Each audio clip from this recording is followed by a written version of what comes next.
What if psychology didn't begin with Freud or Jung?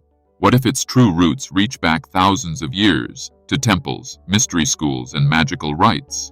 In ancient times, the mind wasn't seen as neurons firing, but as a portal to invisible realms. Magicians, mystics, and shamans all worked with the psyche, not to analyze, but to transform it. They saw emotions as spirits, thoughts as currents of energy, and trauma as fragmented soul pieces to be retrieved. This wasn't superstition, it was an advanced system of inner alchemy. They used symbols like keys, words like spells, and rituals like psychic surgery. By chanting, fasting, visualizing sacred shapes, or invoking deities, they shifted consciousness. Their goal wasn't to fix, but to awaken.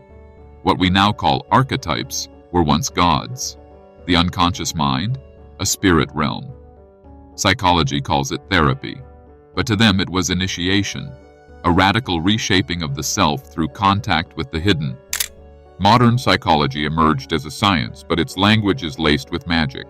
Shadow, projection, persona, inner child. These are not clinical terms, they're myths dressed as diagnostics. Jung himself admitted borrowing from alchemy, astrology, and hermetic texts. He saw dreams not as random firings of neurons, but as symbolic messages from a deeper self, just as ancient magicians did. Therapy today analyzes those dreams. Magicians once entered them. Freud spoke of drives and repression, but ancient mystics had already mapped those inner forces.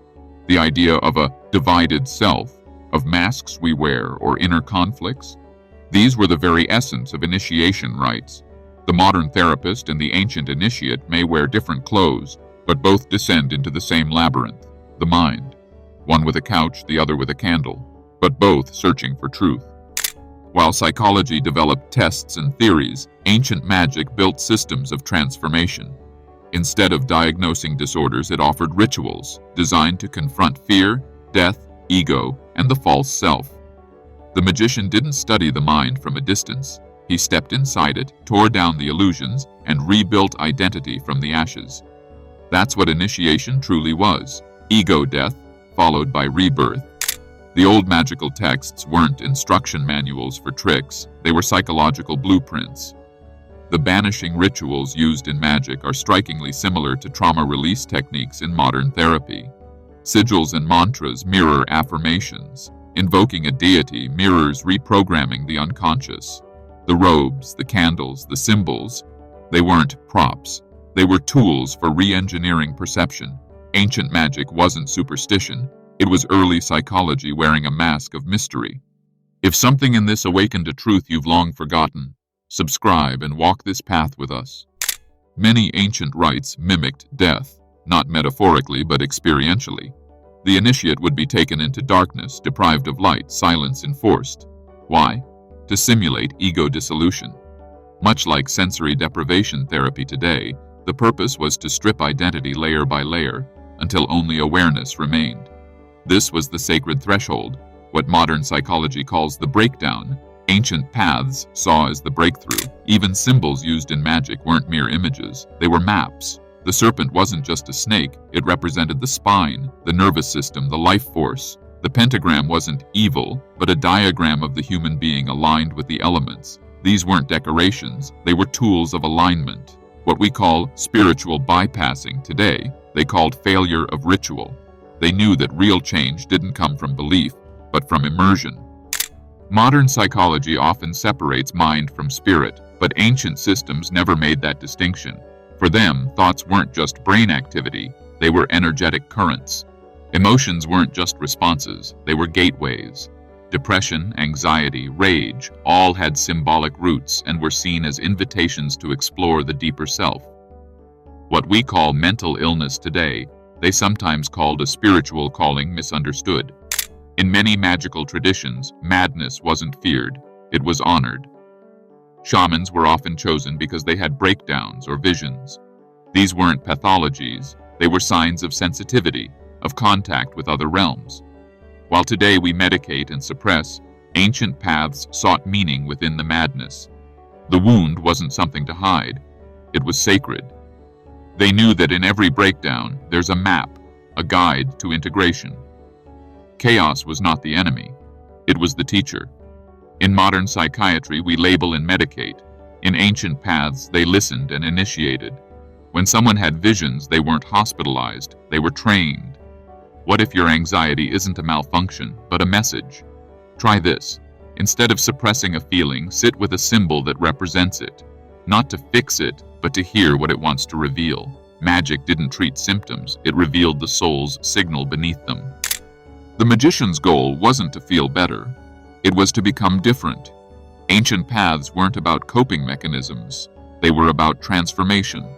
Where psychology might offer tools to manage anxiety, magical systems aimed to transmute it, to use fear as fuel, grief as gateway, and confusion as a signal to go deeper. The dark night of the soul wasn't a diagnosis. It was a rite of passage. In these traditions, suffering wasn't an error. It was essential. Just as gold is purified by fire, the soul was believed to refine itself through intensity. That's why sacred texts spoke in paradoxes. Lose yourself to find yourself. Die to be reborn. Descend to ascend. These aren't poetic metaphors. They're instructions, encoded in myth. Magic was not about escaping pain. It was about walking through it consciously and coming out as someone entirely new. So why does this connection between magic and psychology matter? Because it reframes healing, not as fixing, but as remembering. Ancient wisdom suggests that the self is not something to be built, but something to be revealed. Therapy helps us unpack the stories we've absorbed. Magic helps us rewrite them. One seeks to balance the psyche, the other seeks to awaken the soul beneath it.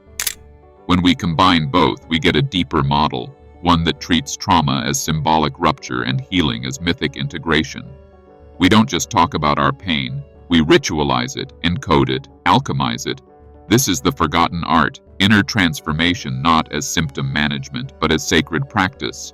It's not either or, science or spirit. It's both, merged. That's the real magic, when psychology remembers its roots in mystery. You don't need to choose between science and spirit. The most powerful healing comes when both walk together. Modern psychology offers insight, language, structure, but ancient magic offers depth, myth, and ritual, keys that speak to parts of you modern theories can't reach. The greatest transformation doesn't happen in theory. It happens when you feel the shift, when your symbols come alive, when your shadow speaks, when your pain is honored. So maybe healing isn't about becoming something new, but remembering what you were before the world told you who to be. Psychology might give you the map. Magic hands you the fire to walk it. And in that fusion, you don't just get better, you become whole. This is not about illusion or escape. This is about returning to a truth that was never gone, just forgotten. The real power?